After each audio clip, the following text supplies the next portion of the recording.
అందరికీ నమస్కారం. Welcome to my channel. ఈ వీడియోలో ప్రభుత్వ పెన్షనర్లకు మరియు విశ్రాంత ఉద్యోగులందరికీ మరో భారీ శుభవార్త అండి. ఈ బెనిఫిట్స్ వల్ల భారీగా లాభం. పూర్తి వివరాలైతే వీడియోలో తెలుసుకుందాం. వీడియోని ఎక్కడే గానీ స్కిప్ చేయకుండా చివరిదాకా చూసినప్పుడే ఇన్ఫర్మేషన్ పూర్తిగా అర్థమవుతుంది. వీడియో చూస్తున్న ప్రతి ఒక్కరు వీడియోకి లైక్ చేయండి ఫ్రెండ్స్. వీడియోని తోటి పెన్షనర్ మిత్రులతో అయితే షేర్ చేయండి. కొత్తగా మన ఛానల్ చూస్తున్నవారు సబ్స్క్రైబ్ చేసుకోకుంటే వెంటనే మన ఛానల్‌ని సబ్స్క్రైబ్ చేసుకోండి.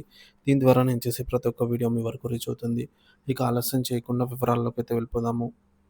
ఫ్రెండ్స్ ఇక విషయానికొచ్చినట్లయితే సీనియర్ సిటిజన్లకు కేంద్ర ప్రభుత్వం భారీ ఊరట. ప్రస్తుతం దేశంలో 60 సంవత్సరాలు పైబడిన సీనియర్ సిటిజన్ల కోసం కేంద్ర ప్రభుత్వం సంచలన నిర్ణయం తీసుకుంది.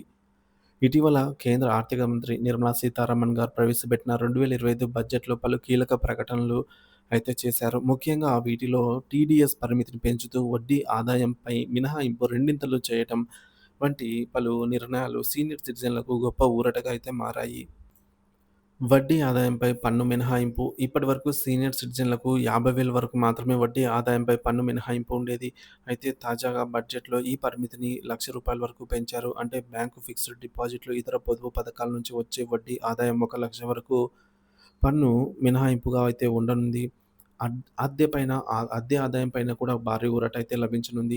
అంతేకాకుండా సీనియర్ సిటిజన్లకు అద్దె ఆదాయంపై కూడా కేంద్ర ప్రభుత్వం భారీ ఊరట కల్పించింది. ఇప్పటివరకు 2,40,000 వరకు మాత్రమే టీడీఎస్ మినహాయింపు ఉండగా తాజా బడ్జెట్‌లో ఈ పరిమితిని ఏకంగా 6 లక్షల వరకు పెంచారు. అంటే అద్దె ద్వారా వచ్చే ఆదాయంపై 6,00,000 వరకు పన్ను మినహాయింపు అయితే లభించనుంది. ఇది లక్షలాది పెన్షనర్లకు, సీనియర్ సిటిజన్లకు పెద్ద ఊరట, గొప్ప శుభవార్తనే చెప్పవచ్చు. పాత పన్ను విధానంలో సీనియర్ సిటిజన్లకు మరింత లాభం.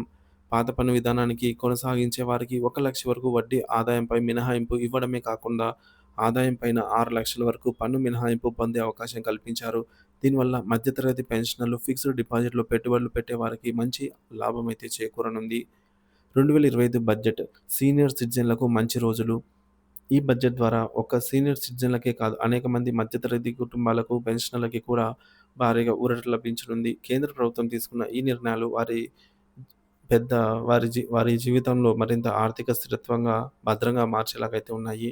దీంతో సీనియర్ సిటిజన్లు తమ పొదుపులను భద్రంగా పెట్టుబడి పెట్టుకోవచ్చు, పన్ను భారాన్ని తగ్గించుకోవచ్చు. ఈ మార్పులు లక్షలాది మంది పెన్షనర్లకు, ఆదాయంపై ఆధారపడే సీనియర్ సిటిజన్లకు గొప్ప ఉపశమనం అయితే కలిగించనున్నాయి.